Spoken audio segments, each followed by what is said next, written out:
इस वीडियो में हम लोग देखने वाले हैं कक्षा 12 में की भौतिक विज्ञान का अध्याय 3। तो अध्याय 3 में हम लोग जो है एनसीईआरटी की बुक से एक न्यूमेरिकल से लिए हुए हैं, वह न्यूमेरिकल से 3.7। ठीक है, तीसरे अध्याय का 7वां सवाल, इसलिए 3.7 कहा गया है। कहा है कि चित्र 3.20 में दर्शाए गए नेटवर्क की प्रत्येक शाखा में प्रवाहित धारा ज्ञात कीजिए। तो आपके सामने यहाँ पर दिखाया गया है, एक आपको यहाँ पर इसका नाम नहीं छूट गया लिखना, यह आपका ए है, बी है, सी और डी, यानी ए बी में, बी सी में, सी डी में और ए डी में। और साथ ही साथ इसका भी आप नाम रख सकते हैं, जो इसका नाम ई रख देते हैं, इसका नाम एफ रख देते हैं। तो इन सभी भुजाओं में कितनी धारा बह रही है आपको वही बताना है। पूछा है ना कि प्रत्येक शाखा में धारा प्रवाहित ज्ञात कीजिए।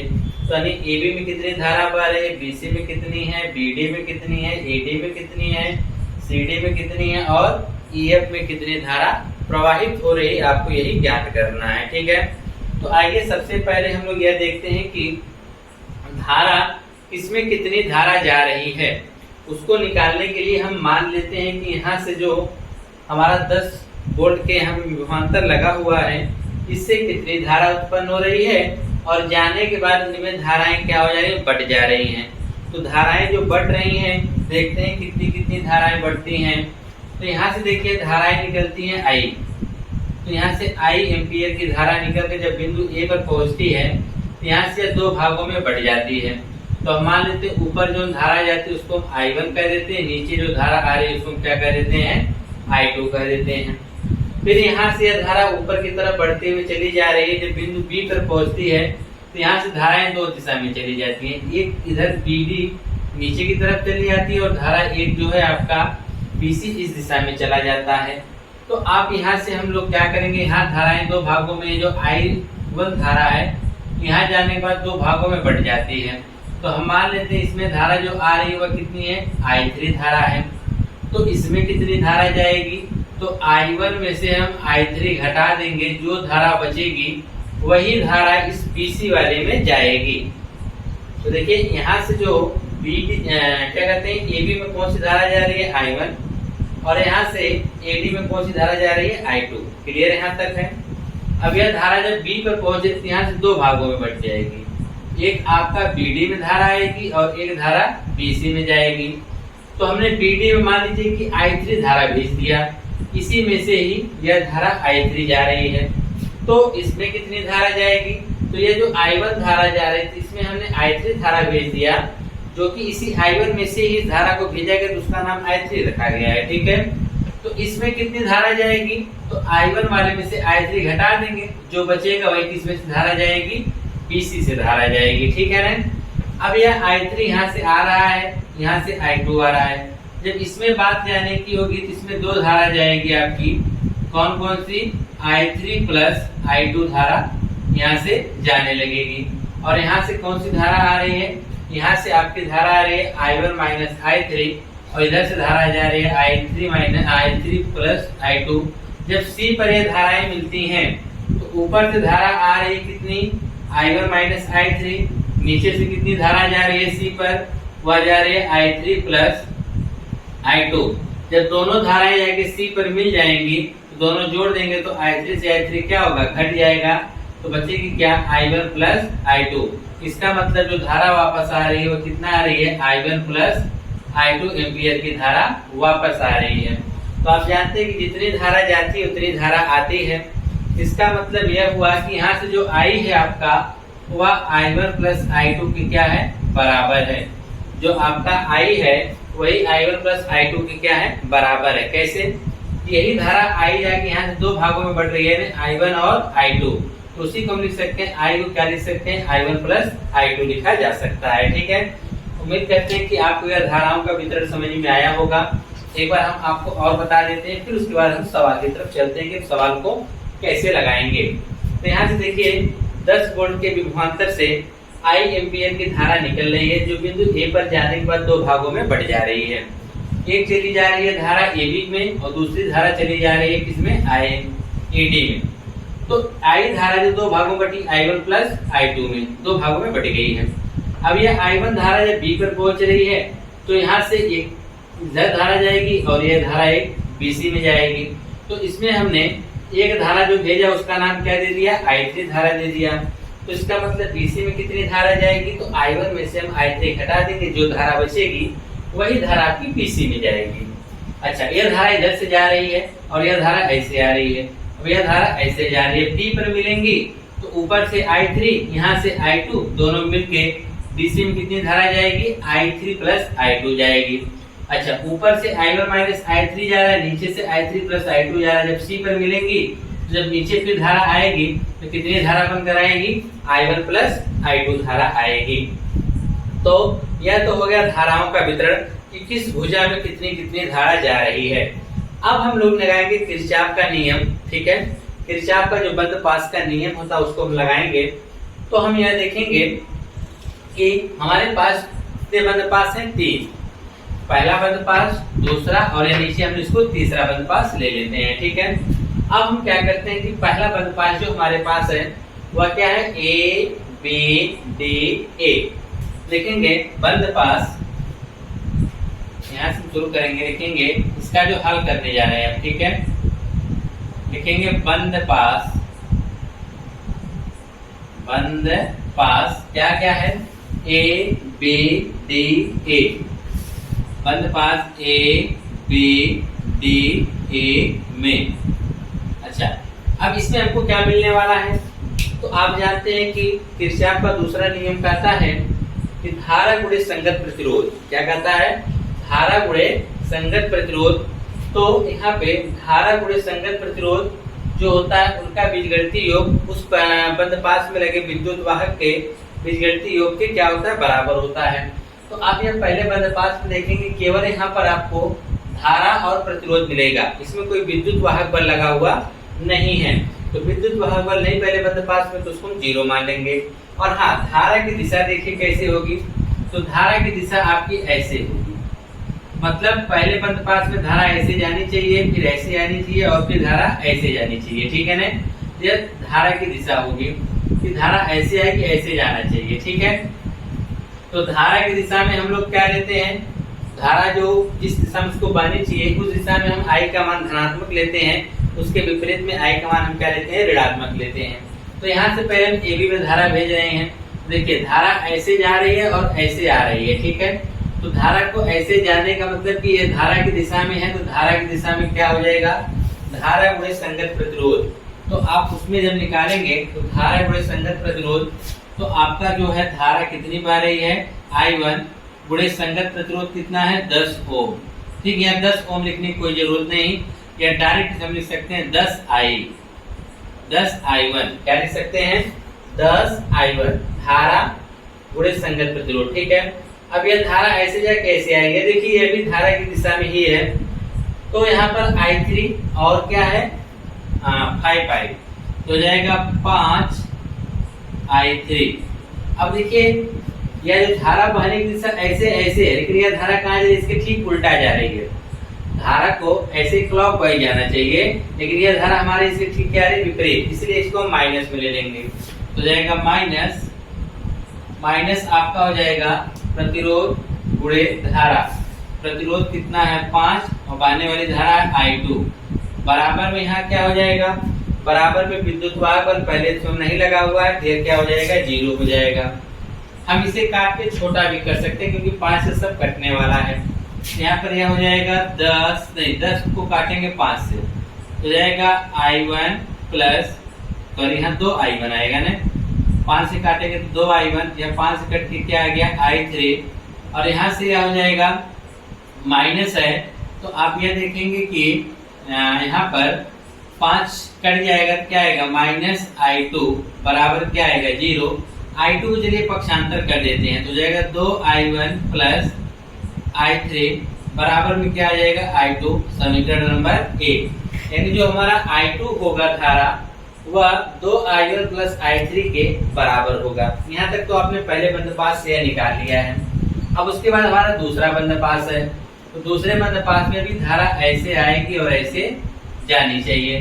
ठीक है ना, तो दूसरे बंद पास में अगर आप ध्यान से देखेंगे, दूसरे बंद पास में धारा क्या जा रही है, 5 इसके प्रतिरोध कितना है 5 और संगत धारा कितनी है I1 माइनस I3। यह धारा ऐसे आ रही है और यह धारा ऐसे जानी चाहिए, यह धारा उल्टे जा रही है और यह भी धारा इसके उल्टे विपरीत दिशा में बह रही है। इसका मतलब वो दोनों माइनस में हो जाएंगे।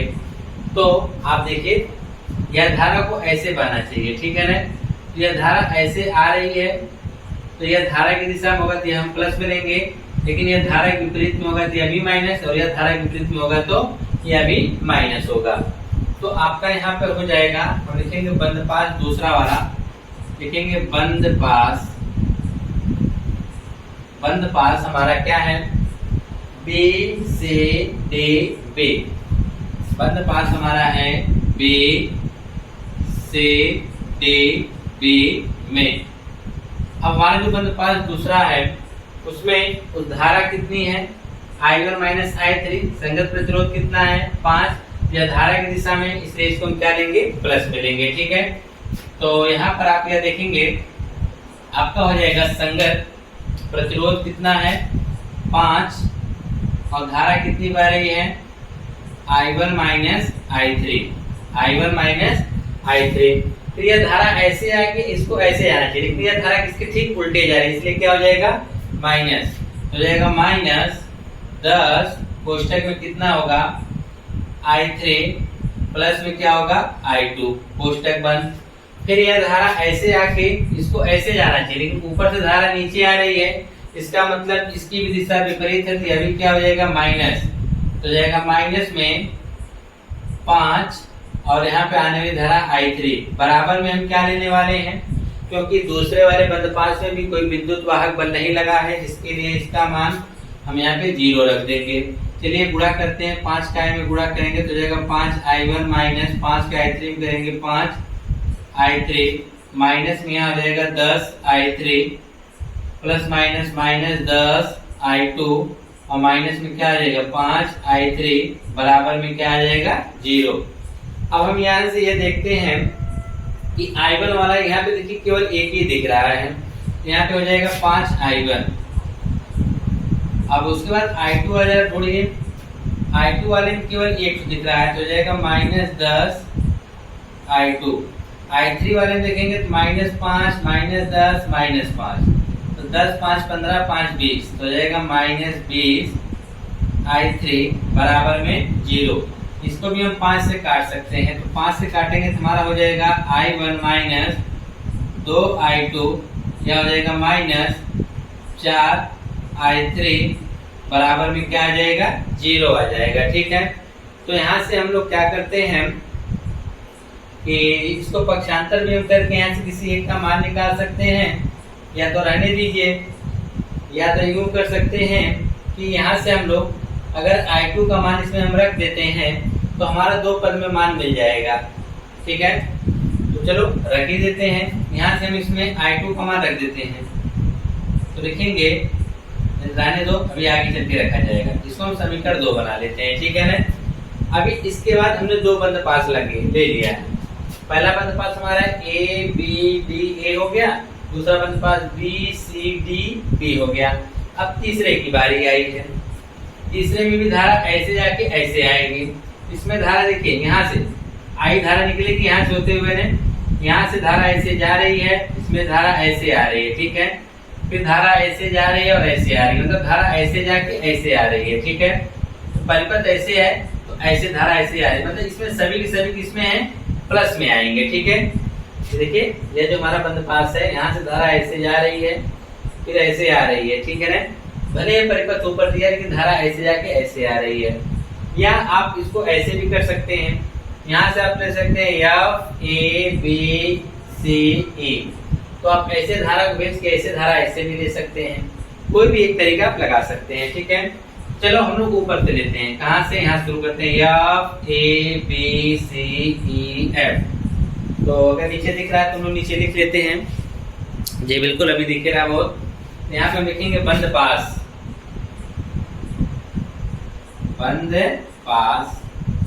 बंद पास में क्या लेने जा रहे हैं, यहाँ से F A B लिखेंगे, F A B, F A B, B के बाद क्या C E F, तो आपका हो जाएगा सी ई एफ में। अब धारा की दिशा में हम प्लस में लेंगे। यहाँ से देखिए धारा जब निकल रही है 10, यहाँ से 10 वोल्ट से जब यहाँ से धारा निकल रही है, आई धारा 10 से होते हुए इसी की दिशा में जा रही है।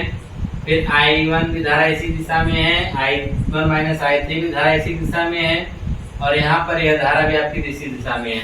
सब धाराएं देखिए एकदम क्लॉकवाइज चल रही हैं, तो इसका मतलब सब धाराएं का जो मान हम लोग लेंगे उसके संगत प्रतिरोध के साथ सबके सब किसमें लेंगे, प्लस में लेने वाले हैं। ठीक है, तो आइए हम लोग सब प्लस में धारा ले लेते हैं। पहले यहाँ से धारा कौन निकल रही है, आई जगह आप क्या लिख सकते हैं, I1 प्लस I2। तो आपका हो जाएगा 10 कोष्टक में आपका हो जाएगा I1 प्लस I2 कोष्टक बंद। तो यहाँ से ये हमारा हो गया। अब इसके साथ जो धारा यहाँ पर क्या जा रही है, 10 I1।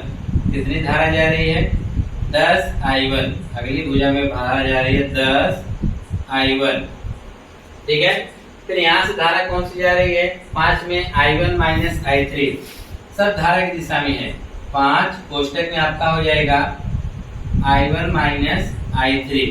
ठीक है, फिर वह धारा ऐसे जाते हुए फिर यहाँ पे ऐसे चली आ रही है। ठीक है, तो आपने देखा कितने प्रतिरोध में, 10 5 5। ठीक है ना, 10 5, हाँ सॉरी 10 और 5 में। ठीक है ना, तो अब आप देखेंगे यह धारा ऐसे चली आई। अब इसमें विद्युत वाहक बल भी लगा हुआ है। कितना लगा हुआ है, 10। तो यहाँ बराबर में क्या हो जाएगा, 10 हो जाएगा। ठीक है, गुणा कर देते हैं, तो 10 का I में गुणा करेंगे तो क्या हो जाएगा, 10 I1 प्लस 10 I2।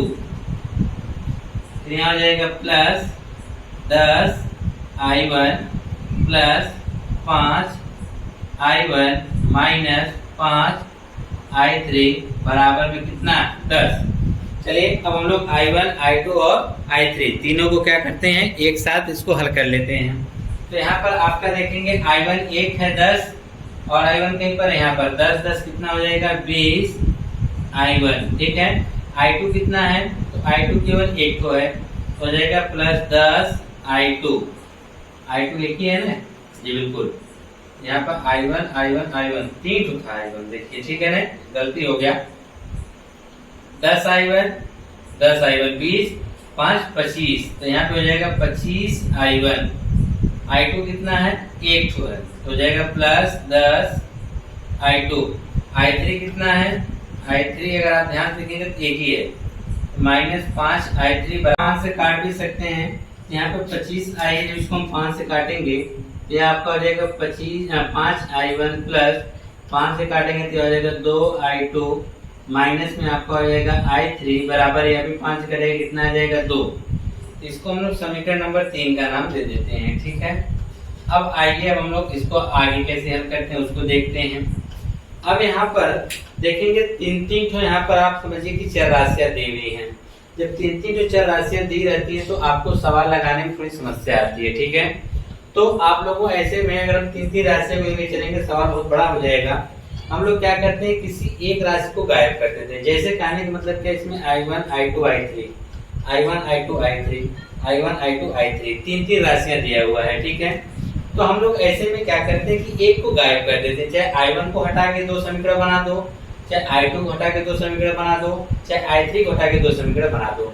तो किसी हम इन तीनों समीकरण की सहायता से किन्हीं एक राशि को गायब करते हैं। चलो किसको गायब किया जाए, तो अगर हम लोग देखें गायब करने के लिए, तो यहाँ से हमने I2 बराबर बना रखा है। अगर हम I2 को मान रखेंगे जिसमें I1 I2 मिलेगा, अगर इसमें भी हम लोग इसका हम I2 का मान इसमें और इसमें रख देते हैं।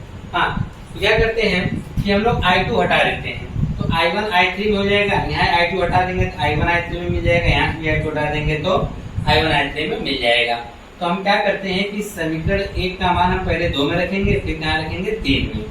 देखेंगे समीकरण 1 का मान कहाँ रखने पर, समीकरण 2 में, या I2 का मान हम लोग समीकरण किस में रख रहे हैं, 2 में, कहीं से भी रख सकते हो। देखेंगे समीकरण 1 का मान समीकरण 2 में, समीकरण 2 में रखने पर, समीकरण 2 में हम 1 का मान किस में रखने जा रहे हैं, समीकरण 2 में रखने जा रहे हैं। ठीक है, जब 2 में रखेंगे तो समीकरण 2 हमारा क्या है, यहाँ पर हमारा है I1, तो आपका हो जाएगा I1 माइनस 2I2, I2 का मान क्या है 2I1 प्लस I3, यहाँ पर हो जाएगा 2I1 प्लस I3। और देखिए यहाँ पर किसका मान रखा है, यहाँ I2 है, I2 बराबर क्या हमने रखा 2I1 प्लस I3 जो यहाँ का मान है, फिर माइनस 4I3 और बराबर में क्या है 0, तो आप भी बराबर में क्या लगा देंगे 0।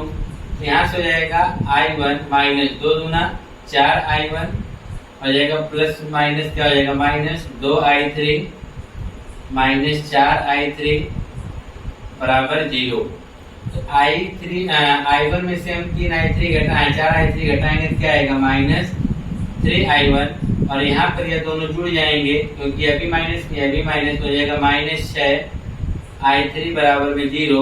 अब आप जानते हैं कि यह जो हम -3 से इसको काट देंगे तो -3 से काटेंगे तो यहाँ क्या बचेगा I1 प्लस यहाँ क्या बचेगा 2I3 और बराबर में क्या आएगा 0। हम इसको समीकरण नंबर 4 का नाम दे देते हैं।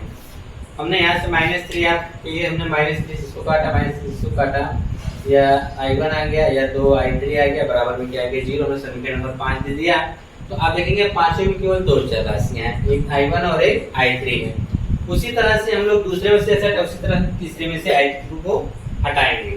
देखेंगे समीकरण 1 का मान समीकरण 3 में, समीकरण 1 का मान समीकरण 3, 1 का मान समीकरण किसमें 3 में रखने पर जब हम 3 में रखेंगे तब देखिए क्या होगा, समीकरण 3 क्या है 5I1, यहाँ पे हम लिखेंगे 5I1 फिर क्या है प्लस 2I2 तो लिखना नहीं है, I2 जगह क्या होगा 2I1 प्लस I3, ये किसका मान है I2 का, फिर माइनस में I3 है और बराबर में क्या है 2 कर दीजिए, तो हो जाएगा 5I1 प्लस 2 दूना 4I1, यहाँ हो जाएगा प्लस 2I3 माइनस I3 बराबर में 2।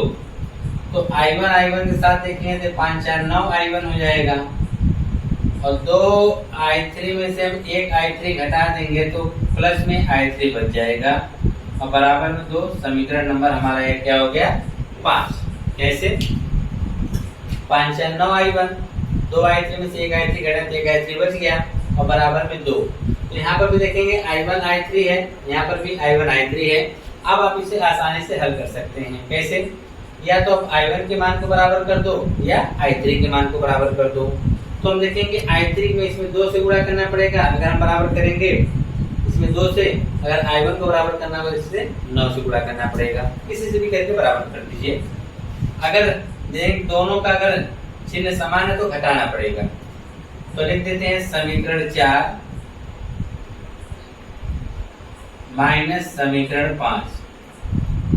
जब 5 घटाने जाएंगे तो इसका मतलब कि यहाँ 2I3 यहाँ I3 है, अगर इसमें भी हम 2 से गुणा कर देंगे तो यह भी कितना हो जाएगा 2I3, और इसलिए घटाएंगे कि दोनों का चिन्ह सेम है, इसलिए इसको हम घटाएंगे, ठीक है, ताकि ये दोनों कट जाएं। तो समीकरण 4 हमारा क्या कह रहा है कि I1 प्लस 2I3, ठीक है ना। अब यहाँ जब हम घटाने जाएंगे तो 2 से गुणा कर देंगे, तो बराबर में क्या दिया हुआ है, बराबर में 0 है। अब समीकरण 2 का गुणा कर देंगे तो हो जाएगा 9 दूनी 18I1, यहाँ हो जाएगा प्लस 2I3 बराबर 0। घटाएंगे तो चिन्ह क्या होगा, बदल जाएगा। 18I1 में अगर एक I1 जोड़ेंगे तो आएगा माइनस 17I1। अच्छा, बराबर में यहाँ पर क्या था, समीकरण 5 में 2 गुणा करेंगे तो गुणा नहीं करके लिखा गया है। 9 दूनी 18, 2I, यहाँ 2 गुना 4 हो जाएगा, यहाँ भी चिन्ह लगाएंगे तो क्या आ जाएगा माइनस। I2 से 2I3 कट गया क्योंकि यह प्लस में है ना माइनस में है, और बराबर में क्या मिला -4, माइनस से माइनस कट गया, ठीक है। तो I1 बराबर हमको क्या मिला 4/17 एम्पीयर, ठीक है। I1 बराबर आपको क्या मिल गया 4/17 एम्पीयर। अब हमको एक मान मिल गया, इसी की सहायता से हम और भी मान निकालने वाले हैं। I1 का मान आप उठा के चाहे 5 में रखो चाहे 4 में रखो, तो यहाँ से हमको मान मिलने वाला है। तो चलो हम लोग रख देते हैं, किस में रख देते हैं, किस में रख दिया जाए, 4 में लिखेंगे। I1 का मान समीकरण 4 में रखने पर तो वहां से हमको I3 मिल जाएगा। I1 का मान समीकरण 4 में, I1 का मान समीकरण 4, ठीक है। समीकरण 4 में रखेंगे तो वहां से I3 मिल जाएगा। 4 में क्या कह रहा है, I1 प्लस 2 I3 है ना, तो I1 का मान क्या रखेंगे, 4/17 प्लस 2 I3 बराबर 0 है, ठीक है। हम इसको इधर करेंगे तो आ जाएगा 2 I3 बराबर, यहाँ पर इधर आएगा तो जाएगा -4/17, 2 इधर गुणा में इधर भेजेंगे तो बटा में हो जाएगा, तो I3 बराबर जाएगा -4/17 दूनी 34 एम्पियर।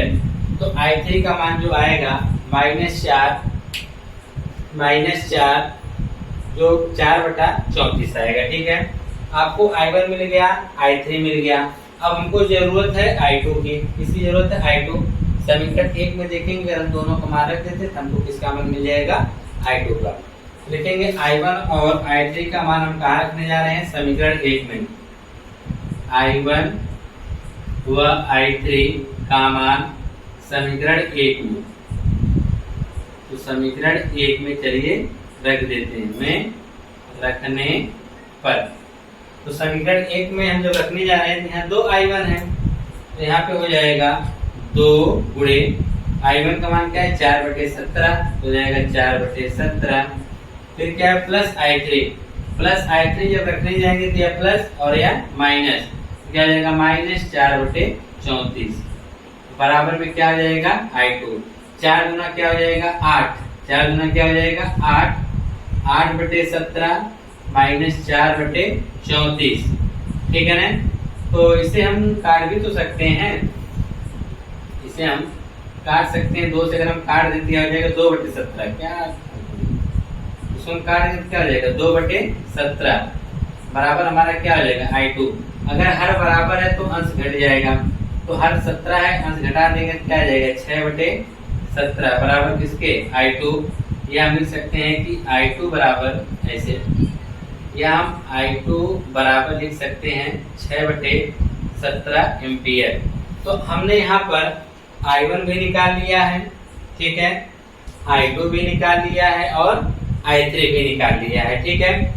अब हम यहाँ से बात करते हैं कि किस किस भुजाओं में कितनी कितनी धारा जाएगी। तो पहले हम निकालते हैं भुजा AB। भुजा AB में प्रवाहित धारा, भुजा AB में प्रवाहित धारा, प्रवाहित धारा। अच्छा, AB में कौन सी धारा बह रही है, I1।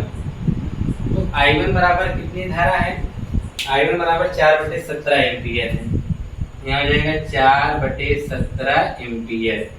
उसी तरह भुजा AD में कितनी धारा बह रही है, भुजा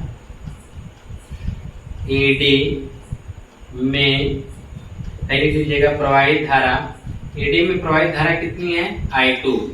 तो I2 कितना है, I2 हम लोगों ने निकाला है 6/17, यह हो जाएगा 6/17 एम्पियर, ठीक है।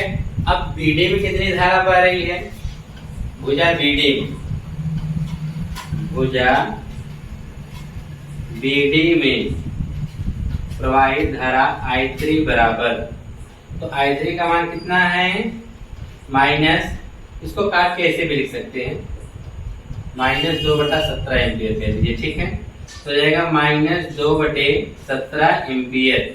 यह माइनस सिर्फ यह बताती है कि धारा ऊपर से नीचे नहीं, नीचे से कहाँ जाएगी, ऊपर। इसकी जो धारा की दिशा होगी केवल माइनस, यह बताता है दिशा धारा क्या है, D से B की ओर होगी। कहाँ होगी, D से B की ओर, D से B की ओर।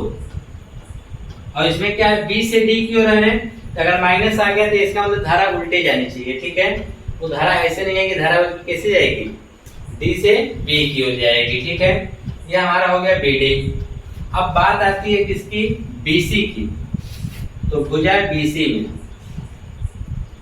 भुजा BC में प्रवाहित धारा, प्रवाहित धारा। तो जरा बीसी में देखिए धारा कितनी है, I1 माइनस I3 है। कितनी धारा है, I1 माइनस I3 बराबर, तो I1 माइनस I3 नीचे दिखाई दे रहा है। चलिए अभी हो जाएगा। I1 माइनस I3 में कितनी धारा बह रही है, तो हम लोग है I1 का मान कितना है, अलग पे कार्य कर लेते हैं।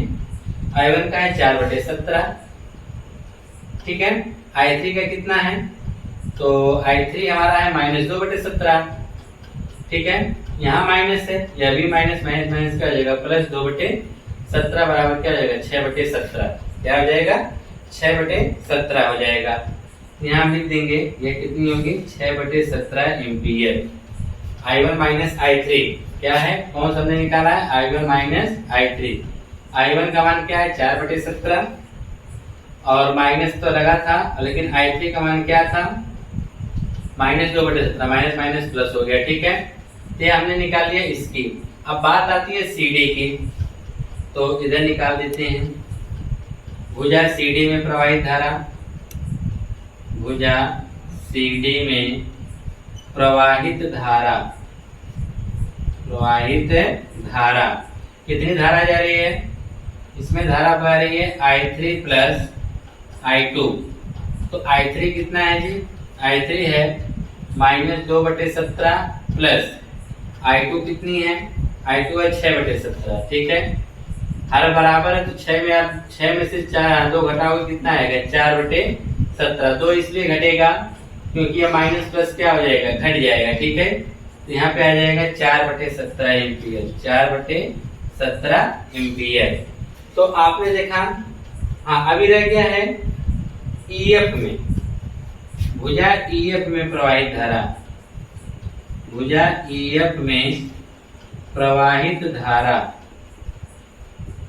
प्रवाहित धारा। इसमें कितनी धारा बह रही है, I धारा। I किसके बराबर है, I1 प्लस I2 के। I1 और I2 जोड़ दीजिए, I1 है 4/17, यह है 6/17, ठीक। तो हो जाएगा 4 से 10/17 हो जाएगा, कितना हो जाएगा, 10/17 एम्पियर। आप यह देखिए हमने क्या किया कि इसके सभी भुजाओं में कितनी कितनी धारा बह रही, हमने इसको निकाल दिया, ठीक है। उम्मीद करते हैं आपको समझ में आया होगा। अगर समझ में आया होगा तो अपने साथियों के साथ इसको शेयर करिएगा, ठीक है, ताकि वो लोग भी इस सवाल को हल कर लें। और यह सवाल अपने आप में बहुत ही इम्पोर्टेंट